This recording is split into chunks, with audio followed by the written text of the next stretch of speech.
Hello and welcome to another Millville Public Schools update. I'm Tony Trongone, Superintendent, Millville Public Schools. And in this segment, we're going to have four pieces to it. The first will be our school budget and school funding. The second will be capital projects that have been ongoing. Third will be Dr. Mazzoni will be talking about things he's doing at the elementary level. And then finally, security update by our security chief, Scott Parvin. And so my first part would be is concerning school funding, and it is budget season, and just bear with me on this part. Some of you love it, some of you might not like it in regard to it's a little wonky, but so I'll go here and say that we do have a preliminary budget for the Millville Public Schools for next year, and I want to explain school funding. And so you can see here you have state aid and you have local property taxes. That's what funds the budget. And state aid is what I'm talking about now, is based on categorical aid and equalization aid. They're the two pieces that the state funds us on. And local property taxes are based on what a community can afford, and they call it the local fair share. And then schools follow the school funding formula. It's a statute in law that says what schools need to do to provide a thorough and efficient education to their students. It's theoretical. It's not actual, but it's theoretical. And so, and they call that the adequacy budget. And so what they do is they base it on enrollment, the weights, because it costs more to educate kids in high school than it does in elementary. They label at risk. At risk means for the free and reduced lunch, kids are economically disadvantaged, bilingual and special education. And so here you can see the weights that they put when they talk about weights. If they educate a kid at K to 5, like 4% more for middle school, 16% more for high school. And so I'm going to show now Millville's aid for this year for state aid as far as adequacy budget.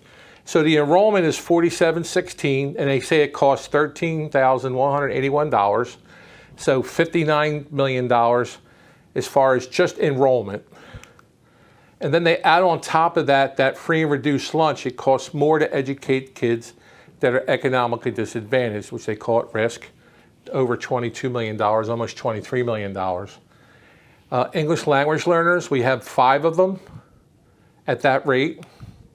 And then we have a combination of at risk, which is the economically disadvantaged, but they're also English language learners. We have 72 of those students. And then you have special ed. Special ed, they do it a little differently. 2/3 of it is in this part of the budget.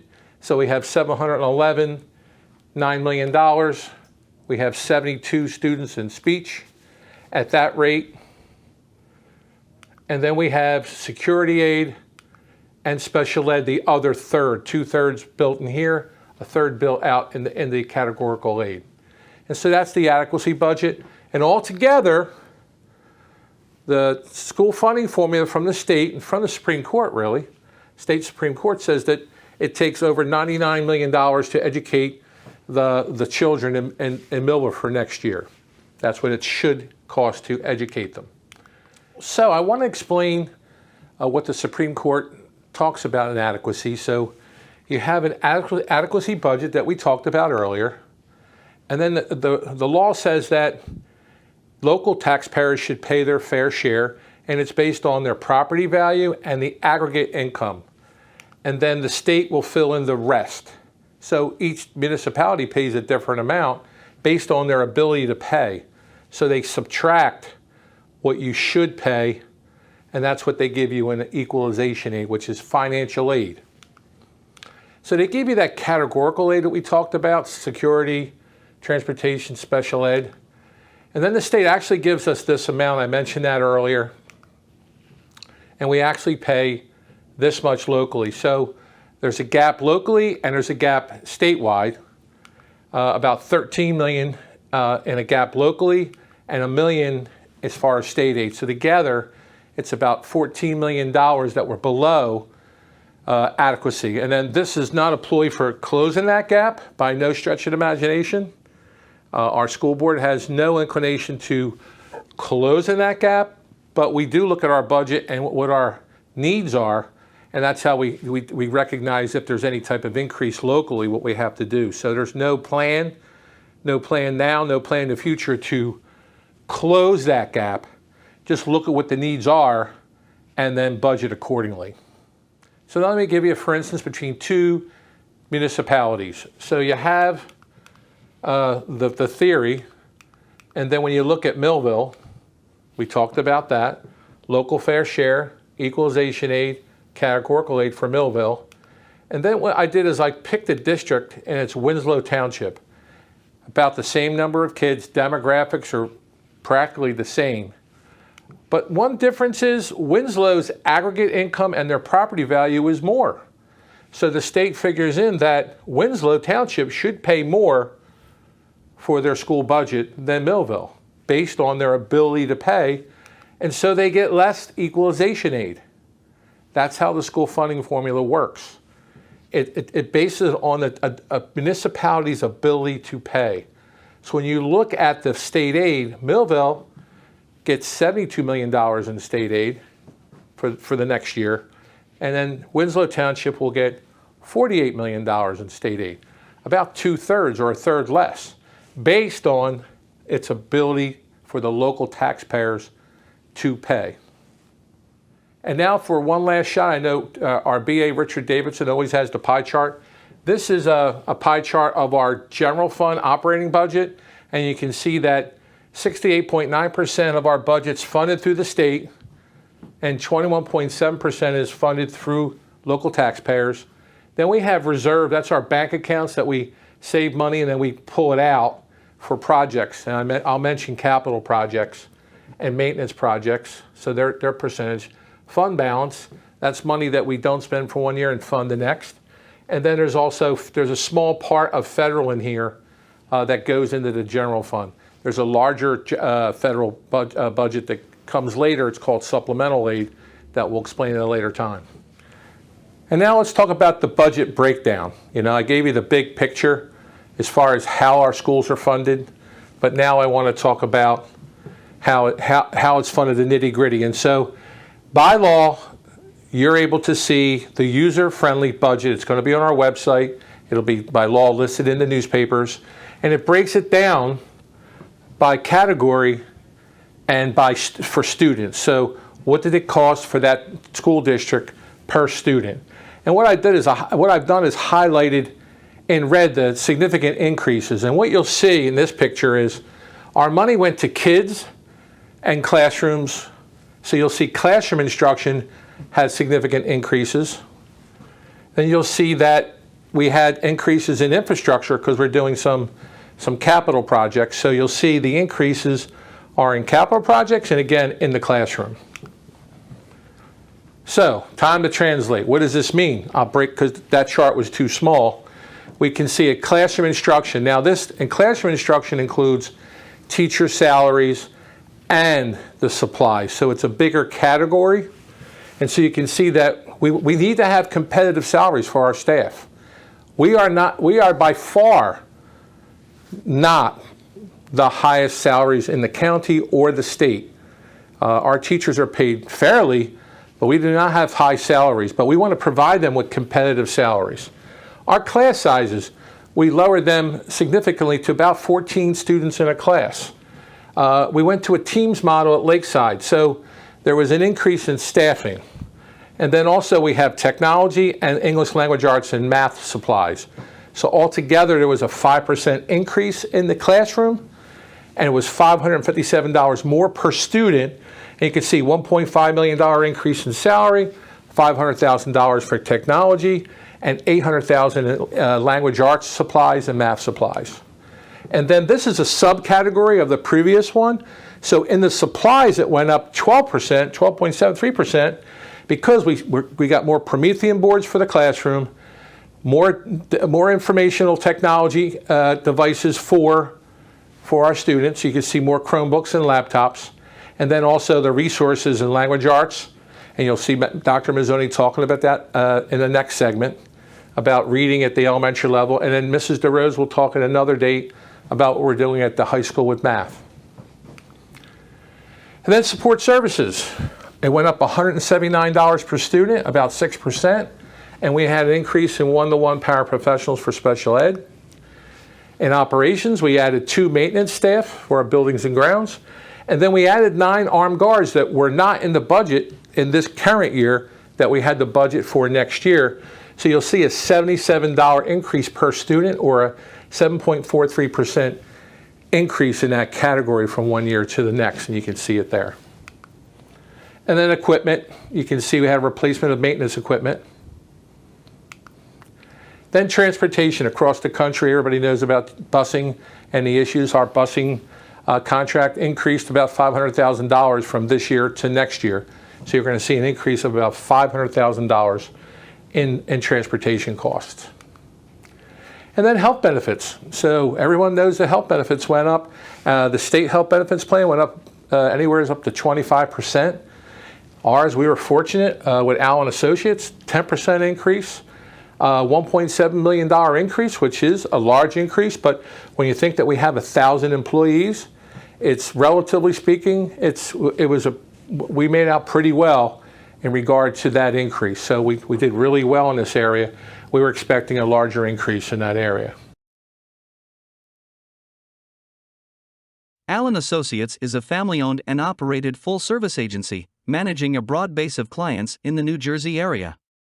Allen Associates has been a leader in health benefits and financial services, including health, prescription, life insurance, pension, 401k plans, and estate planning.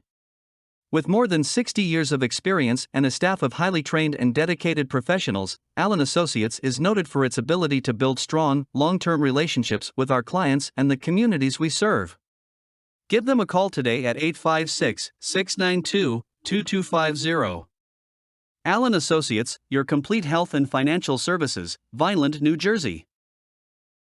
More than a century ago, General Tire was born, right here in America.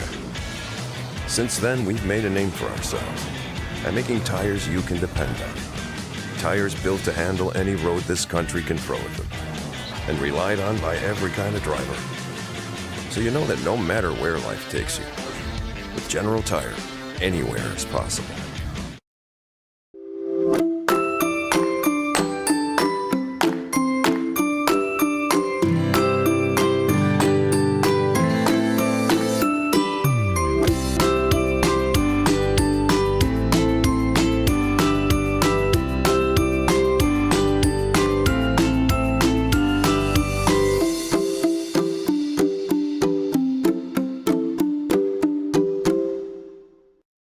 And now the capital projects. So I'm going to talk more about Wheaton Field, but they're going to talk about how much does it cost, $5 million, a little bit more than $5 million, because we're doing some things this year in this year's budget, but it's approximately $5 million. It's coming out of capital reserve, and it'll be done working on it from the spring into this summer of 2023. We have school security vestibules. We had to put $1.25 million aside for the summer for Rick Avenue and for Bacon. Our security chief, Scott Parvin, will talk more about that later in the segment. And then I'll talk more about Silver Run. We have $12 million set aside to renovate the HVAC system. And again, that's paid through federal funds. And I forgot to mention that the security vestibules are done through capital reserve and grants. And then Silver Run by grants. And then you can see Holly Heights will be through both grants and some capital reserve. And I'll talk more about this in a second. So Field for the Future. So I'll say it again, we've been talking about different projects, but this is an update because we go from the abstract to the concrete now. What are we actually doing? And so we want to provide our students with what other students across the state are partaking in. They have good facilities. Our kids go to other high schools. And it's an issue. I want to make sure our kids are provided with the same facilities that their other colleagues are benefiting from. So this is it. This is the field. You can see it's in our orange and blue. It's going to be a multi-use turf field. Football, soccer for girls and boys, field hockey, lacrosse, and then the marching band. They can have a field to be proud of. And it should be done by September 1st. And so there's some things we had to do ahead of time. So right now you'll see that there's a gap between the stands and the press box, so they're moving the stands back. They had to take the light poles down. That cost a few bucks. And then we're also getting new lighting. Again, when you talk about the lights, they were put in 92 or 93, so they're relatively old. They're 30 years old. But also when you think about lacrosse and field hockey, the ball's smaller. So when you go into all the engineering aspects of it, safety features, you need higher candle light power to see the ball. And so we're going from a 30 candle light power to 50 candle light power. So we'll have more powerful lights, and we'll have better sidewalks. And you can see we want to have a track. You can see right here that our 6 lane goes and just runs into the fence here. I don't know how long it's been that way, but we're going to correct that and make sure that we have a 6 lane track. We tried to get an 8 lane track, but we had to move buildings to do it, and that wasn't feasible. So we had to preserve just going with a 6 lane track. And a new scoreboard. And it's going to be digital, work through the press box, and you'll be able to put the teams in to see who you're playing. And I also have, as far as football, a play clock, because our team plays pretty quickly and other teams want to play slowly. So you'll also have play clocks on each end zone, 40-second play clocks. This is the existing, we have a table for when incoming spectators come in. This is our ticket booth. You have to buy the tickets sometimes in the classroom. Come in through the gate, you can see the fences, not very nice. And so we're gonna have 2 ticket booths. We're gonna have new walkways and new fencing. And you can see these are the plans for the new ticket booths right here. Then we're gonna have a commemorative walkway here with bricks, and we'll have the John Barbos Memorial as you walk in right there with some shrubbery. Whoop, right there, okay. And then obviously a new field. You know, we talk about a new field, but it's been more than a new field when you think about the stands being moved, the lights, the track, the excavation that has to take place. It's a pretty big job, but again, all of our students will benefit from it, or if not all, most students will benefit, not just football. And I'm a big football fan, but now we have girls and boys soccer, field hockey, lacrosse, so it's more students will benefit from the field. I'm going to review this again now because I made this up. You're going to have a nice fence all the way around the perimeter, a black wrought iron fence. And then the issue is crowd control, so you're going to have a 4-foot fence around here. And then you're going to have the ticket booths that were mentioned here. And then you can see we'll also have a ticket booth on the 7th Street side for people who park on that side. And this is the opening of John Barr Stadium. You'll have the John Barbo Stadium. It'll have a ticket booth on each side and a walkway with the sign above it. Looks pretty sharp. Again, we moved the stands back, new scoreboard, resurfaced track, new lighting, something to be proud of. And again, you're going to hear more about this, the commemorative bricks. We want to celebrate our history. If you think about it, when you walk onto the field, you don't see anything commemorating all the success that we've had in Millville over the years. So working in concert with the Thunderbolt Club,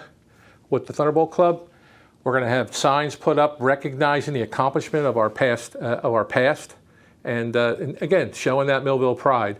And part of that's going to be fundraising and with the bricks. And so these are the types of bricks you can buy. And there's going to be a lot of information coming forward on. We have a website for it. We're going to make sure during Olympic Day we'll have forms for those people who aren't comfortable online. We can make that order analog. Analog meaning they can do pencil paper with a check and make sure they can fill that out. And we created a Millville Education Foundation that could fund all this. So a lot of good things happening in Millville. So breathing easier. So what are we doing about HVAC? It's my 3rd year in Millville, going through the pandemic, and we put HEPA filters in all the classrooms, but we noticed some schools needed more help than others. And one of those is Silver Run. And so they had a history of issues with air quality. And so the existing system actually, the air from the outside comes in and it cools it. And it cools wet air, which creates a dampness. And it creates that bad 4-letter word. And it has a typical heating system, but again, it's 30 years old. And so we're going to put a thermal wheel in. It's an energy recovery unit that explains how it burns that condensation out of the air and provides a cleaner air and filtration system. It's not a filtration system like a HEPA filter, but it has the capabilities of a stronger filtration system than the existing system. And then also a high efficiency condensing boilers. This is in all over 40 classrooms, the library, the cafeteria, the gym. The whole school is going to be completely renovated in regard to the HVAC. At Mintz Insurance, we're proud to have been serving our customers for nearly 80 years, offering 30 different insurance products for your auto, home, and business. And to help ensure that you're getting the best rates possible, we give you up to 3 quotes for every policy, so you can choose what's right for you. At Mintz, we're part of the community, local representatives, supporting events, and proud of it. It's part of who we are. Mintz Insurance. Call today and find out how we can help you save on insurance, or visit us at mintzinsurance.com. Allen Associates is a family-owned and operated full-service agency, managing a broad base of clients in the New Jersey area. Allen Associates has been a leader in health benefits and financial services including health, prescription, life insurance, pension, 401k plans, and estate planning. With more than 60 years of experience and a staff of highly trained and dedicated professionals, Allen Associates is noted for its ability to build strong, long-term relationships with our clients and the communities we serve. Give them a call today at 856-692-2250. Allen Associates, your complete health and financial services, Vineland, New Jersey.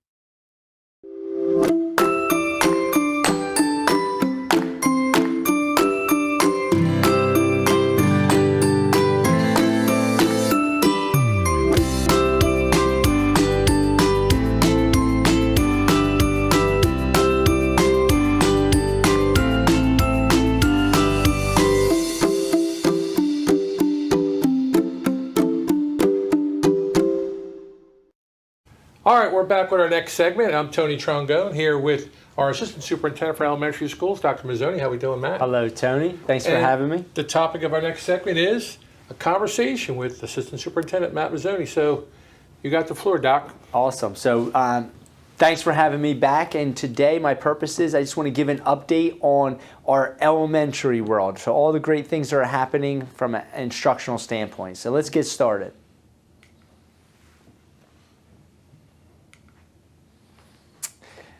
I always like to start with our district goal, and this is our district goal for reading. Let me get back to that. So right now, our goal is that students will, at the start of the school year, we're reading, at 20% of students were reading on grade level. Our end goal was that by June, they would be reading at 45%. So 45% of students will be reading on grade level. So that was a very ambitious goal of them reading on grade level or higher. The other piece to that is taking our students that are reading at the emergency level. So that is our beginner readers, and then get them to move from 53% to 20%. So let's take a look at the data.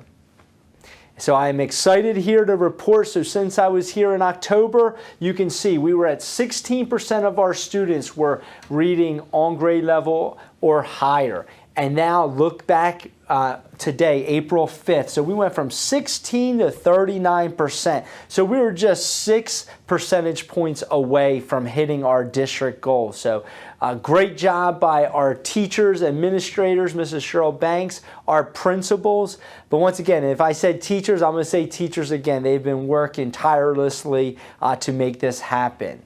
The other piece to that, we are making some strides in our emergency readers. So we started at 52% and now we are at 41%. So we got a couple more months to go, but we are right on grade on pace to meet our goals. Another big piece to looking at our reading program, so the ARC. And so we look at those activities, the things that we can really improve on. And one of those big pieces that we're focusing on for the first year in implementation is how we're conferencing with students. So what is conferencing? Conferencing is the time that teachers are meeting one-on-one with students, or they could be meeting in groups of 2 to 4 students focusing on specific skills. And they should be meeting for approximately 5 to 7 minutes with that.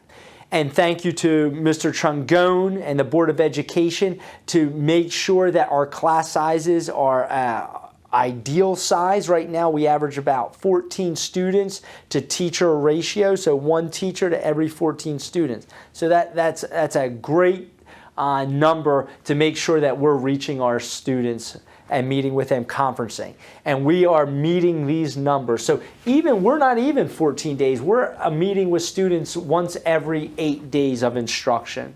So Dr. Mazzoni, what about the normal day as far as normal instruction? Because you're saying they meet one-on-one or in groups, but what about they're meeting in other times of the day to teach them a whole class instruction? Yeah, and just going back to that great class size of 14 students per class, the teachers are engaging with children all day, every day. But this is that specific time that they get to meet with that child one-on-one or in that small group, and they can really work on skills. And we use the word in here, the phrase progress monitoring. And I'll probably say that a few more times this year. But it's a time where a teacher can take anecdotal notes of where a child is at the present time and how they're progressing. And then we can look at that data and see if that child is meeting that mark. So again, kudos to all the great work that's happening in the ELA world, but I got to say the same exact thing for our math program led by Mr. Bobby Barber, our math supervisor. So at the elementary level, another district goal that we put in the beginning of the year was that 30% of students will score 70 or higher on our math interim unit assessments. So 10 interim assessments were developed by Mr. Barber and our math teachers, and now we are putting it to test. So again, that's progress monitoring. So it's not just at the end of the year, I hope that kids are going to do well. No, we know exactly what skills they're focusing on tied to standards, and we can see how we're moving across. So let's look at the results, and I made it nice and big here. So our goal was that 30% students will do it. We are finishing up end of unit assessment number 7, and I'm proud to say that 51% of our students are meeting that mark as well. So once again, we're meeting in ELA and now math. So it all takes us to the day. So, I come from a coaching background, and when you look at education, our big game is New Jersey Student Learning Assessment. So that's where we get graded on. And that's just how it works in education. So we are preparing every single day, and I spoke about that. And before I'm going to go deeper, I'm going to share a quote with you. So it's from General Cullen Powell. There are no secrets to success. It's the result of preparation, hard work, and learning from failure. So again, we want our teachers taking chances with our students. We want students to be uncomfortable, working hard, and we're making strides for it. So I talked about how we're preparing for it. The other big piece is now that schedule of the assessment. So NJSLA parents starts the week of May 1st. So it's going to be running May 1st through May 5th for students in grades 3 through 5. And 5th grade, you get a bonus because you also have to take the science. So it's ELA and math for grades 3 and 4. And for grade 5, they also have to do science, ELA, and math. So I'm going to jump in. You mentioned uncomfortable. What do you mean by uncomfortable? Right. So we know with growth, learning isn't always just, you know it and now I'm going to do it. So we are learning, we are teaching new strategies every single day, and we want to push the limits to what students know and what they don't know, and we want to make sure we can scaffold it to support them. But that's where learning happens, so we want to make sure that we're pushing through that. Thank you. Yeah. And our teachers are doing a phenomenal job in that. Again, I put attendance up there because that's been one of our other markers in the district is in order for success to happen, you need to show up. So parents, guardians, I'm reaching out to you to make sure that your children are ready to go for our NJSLA, that week of testing. So kids need to be present. They need to be ready to take that assessment. And the last piece is effort. You know, as much as we talk about struggles in learning and we should embrace that struggle, we also just ask for students to give their best effort. That's all we can ask. So they've been putting the work in every single day alongside their teachers. And then on this day, on this week, we're just going to shine by giving your best effort. All right, the last piece I want to speak on is our summer acceleration program that we are offering to many of our students in the district. It is going to run starting on June 26th all the way through July 27th. So pretty much all of the month of July. It's going to be 4 days a week, Monday through Thursday for students in grades K to 5. And it is going to be Monday through Thursday at Holly Heights. If I didn't say the time, it's 9 a.m. to 2 p.m. So it looks like school, but kids, I can tell you it's going to be even more fun. So it's going to be a lot of hands-on learning, but we are also going to get back to the basics of focusing on math and reading. So great opportunities for a lot of our families and their students. We want to make sure that the loss of learning that we've seen during COVID, you know, that we're addressing that, but it's also just making sure that we keep hitting these numbers. So we have ambitious goals for our students, and we want to make sure that we're reaching them. And it just goes back. We know that readers become leaders. So all those pieces play into what we're doing here. So that was well said, Dr. Mazzoni. And we mentioned about the big game and testing and all. And, right. And one point I was trying to stress is our school doesn't lose funding because of doing poorly on assessments, correct? That is correct. We actually get more money. We do get more money. So it's about student success. It's about making sure that we breed success and make sure we're successful learners.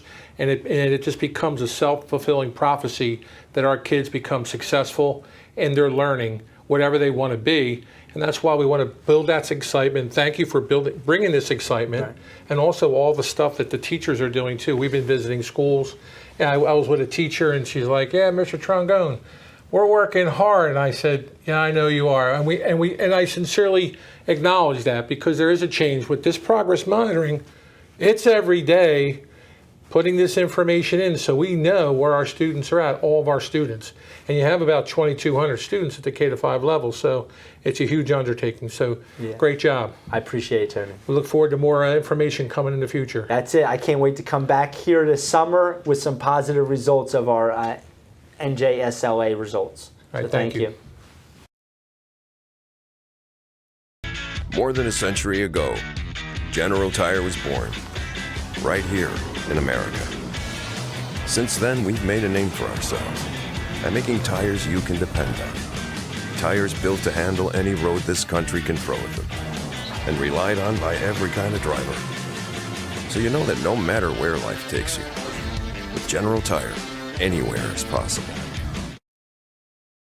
At Mintz Insurance, we're proud to have been serving our customers for nearly 80 years, offering 30 different insurance products for your auto, home, and business. And to help ensure that you're getting the best rates possible, we give you up to 3 quotes for every policy, so you can choose what's right for you. At Mintz, we're part of the community, local representatives, supporting events, and proud of it. It's part of who we are. Mintz Insurance. Call today and find out how we can help you save on insurance, or visit us at mintzinsurance.com. Allen Associates is a family-owned and operated full-service agency, managing a broad base of clients in the New Jersey area. Allen Associates has been a leader in health benefits and financial services, including health, prescription, life insurance, pension, 401k plans, and estate planning. With more than 60 years of experience and a staff of highly trained and dedicated professionals, Allen Associates is noted for its ability to build strong, long-term relationships with our clients and the communities we serve. Give them a call today at 856-692-2250. Allen Associates, your complete health and financial services, Vineland, New Jersey.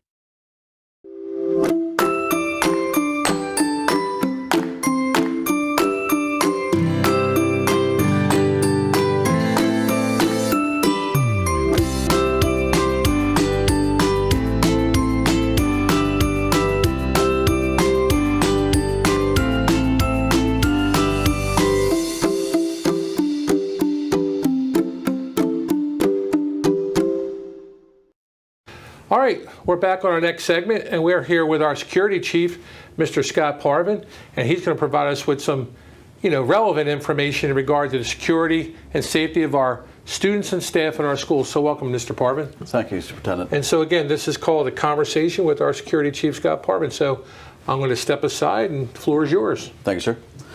So thank you for having me again. As we discussed last time I was on the show, safety and security is taking kind of the forefront of education because, we heard from the superintendent in the first segment, and you're going to hear from Dr. Mazzoni, the assistant superintendent, in your last segment. However, none of that stuff is possible without being safe and secure in our environments. So I want to make sure that throughout our district, especially since we're on the heels of yet another unfortunate event in our country, that we perform safely and securely throughout our district to allow for the academic portion to take place. So I'm going to go through a few things, and I want to clarify a few things because I know there's been some areas of concern as parents have addressed with me about the differences in the way we operate daily in our district. So the first thing I want to talk about is the difference between a shelter in place and a lockdown. So from a layman's standpoint, and sometimes from your student standpoint as they come home and talk to you about these things, or if they text you or call you throughout the day when we drill on these things, these two things seem very similar, right? And a lot of times we'll go into a shelter in place, it could be confused as a lockdown, and there's a lot of concern around that, and rightfully so. I'm a parent as well, I understand the concern. But there is a major difference between the two, and I want to stress these two factors here. So a shelter in place is for an internal or external disturbance of any sort, and a lockdown is for an internal or external threat of any sort. So these two words here, disturbance and threat, are really what matter in these two situations. So let me explain a little further. Shelter in place, they are used anytime in our district for any reason when we have to control the flow of traffic in our schools. So especially at the secondary level, where you have students changing classes often, we have a large number of students because, as you know, Lakeside and the senior high now house the entire city, so the student population of the entire city. So when those students change classes and when they move about the building, it causes a lot of congestion. So with a shelter in place, if we have anything that happens, such as maybe a medical emergency in the building, and the EMS or the first responders have to come and attend to somebody that's in medical distress, we may use a shelter in place to allow free movement of that responding party into our building. So what does that mean, right? So a shelter in place is essentially allowing student learning to remain active in a classroom while keeping the hallways clear of congestion. So in a shelter in place, the doors are shut and locked, just in case the event that we're dealing with may evolve into something more and become a lockdown. We are already postured with locked and shut doors. But inside the classroom, there's not much more difference to your students. They can continue learning, the teacher can continue giving the lesson, and they can laugh, they can talk, they can be as loud as they normally are in a learning environment, with the exception that they're not allowed to leave the classroom without specific direction by the teacher and escorts by security staff or by administrative staff. And the reason that is if there's something happening in the hallway, we want to make sure their students avoid that to avoid both traumatic event that they may witness if they see another student or staff member on a stretcher per se. We don't want them to witness that. Also, if there's something going on in the hallways, we don't want them to stumble upon it. Like if it's, again, we use it for anything, so it could be a broken pipe, there could be water all over the floor. So they don't leave the classroom without escort, but inside the classroom, everything continues business as usual. Now, a lockdown essentially is if there's a threat, right? So if there's an external or internal threat. Now, it has to be directly related to our school. So when you do hear lockdown, that is a threat response. It's a response that we take where the students are inside of a sheltered corner of the classroom or a certain area of the classroom, away from windows, away from doors, because there is an active threat on our campus. We will use, again, the difference, a shelter in place may be used if there's a threat in the community. If we get word that the police may be looking for someone in the community, we may not need to go into a lockdown, but we still may use the shelter in place so that way the students don't go outside and are free of that police activity. So I have a question for you on shelter in place. gym classes when they're outside, what do they do? So a shelter in place when anyone's outside, superintendent, gym classes, recess at your elementary levels, etc., they come back in.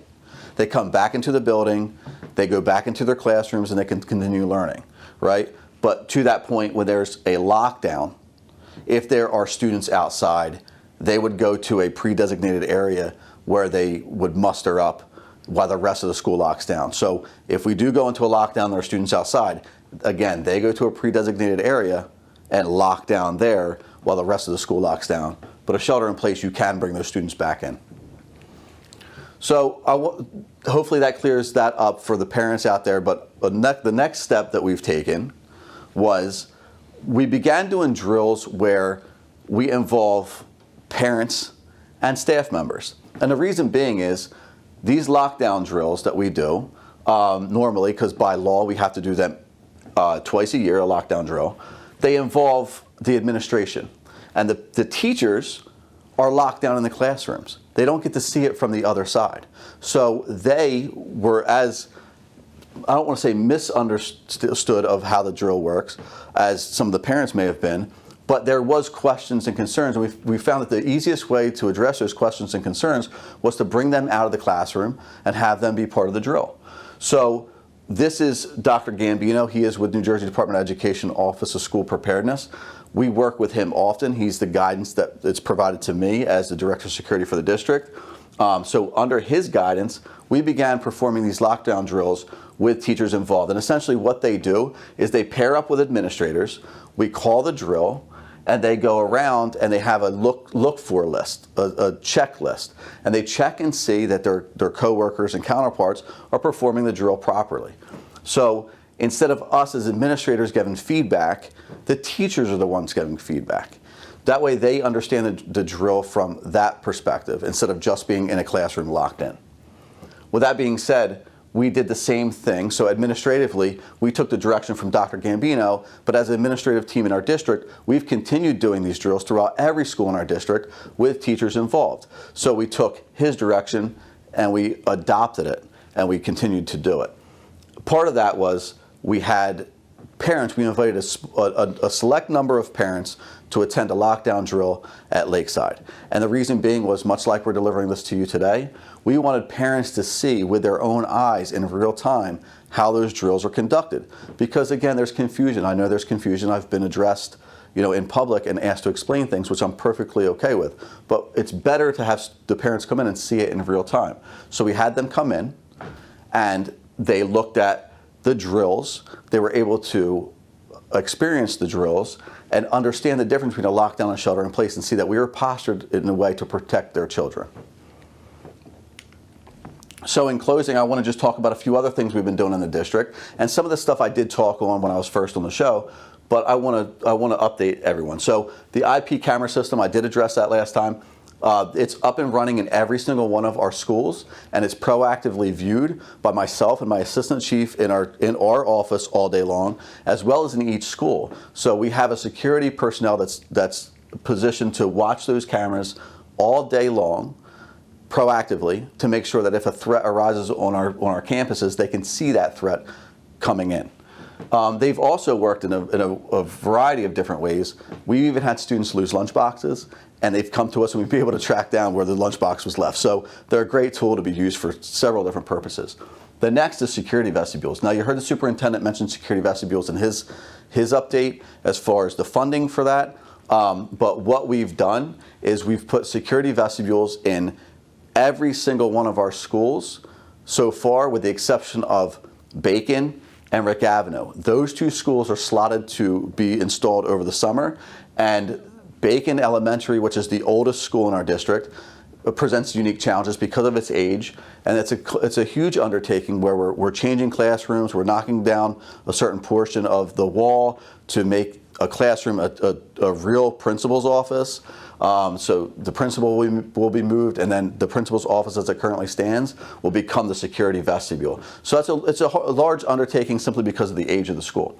Rick Avenue, the same situation there. I am a Jet. I did go to school at Rick Avenue for as long as I can remember, up until currently.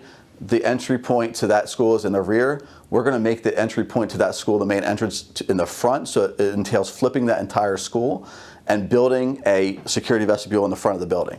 So again, it's a very big lift, and those two projects will start at the beginning of summer and be done by the time school reopens in September. With that, the door access controls, we're able to scan in and scan out with security cards. We moved to a couple systems for that, so it's very controlled. And then we upgraded our digital radio system, our two-way radio system, to digital, which gives us better coverage, allows us to call the Millville Police Department directly from our handheld radios, as well as talk district-wide to everyone at one time in every school throughout our district. And of course, I talked about it last time I was on, but the panic button installation is complete, which is in compliance with Alyssa's law. And now it gives way for in the event of an emergency, someone can hit the panic button and the police will respond immediately. That's sure a lot of projects going on here. It was a mouthful, Superintendent, but we got through it. Yeah, so talking about the difference between the lockdown and the shelter in place, good point, because that was not a bone of contention, but some confusion about what that was. Absolutely. And then the communication that goes out to our families after we have one. So parents know, even when we have a drill, they get it. If it's a medical emergency and there's an ambulance in front, we have to go to a shelter place, parents know. Absolutely, right? They do. And we've actually moved to a point where as the drills, especially the secondary, as the drills being called, they're notified as the drills being called, because we know there's text messages and phone calls come from students, sometimes a lot faster than we can get the message out. So at the time the drill's being called, we send notification home. And one big thing about this whole process, this is about an evolving process for us. We know that going through the drills, we're continuously improving. We know we've made great strides, and thank you, but we're looking to make even greater strides in the next year. It's never ending, right? It's never ending, as we see, and unfortunately I have to read the post-action reports for all these different events that happen throughout the country, and it's a never-ending process. All right, again, thank you for joining us. Look forward to having you back again. Thank you, sir. Thanks. Appreciate it. Thank you all. This has been a QBC television production, in association with our partners and sponsors. QBC broadcasts on Comcast Cable Channel 22, and live streams its programming on Facebook and YouTube. All rights reserved by Quinn Media and QBC. Programming that serves the South Jersey market.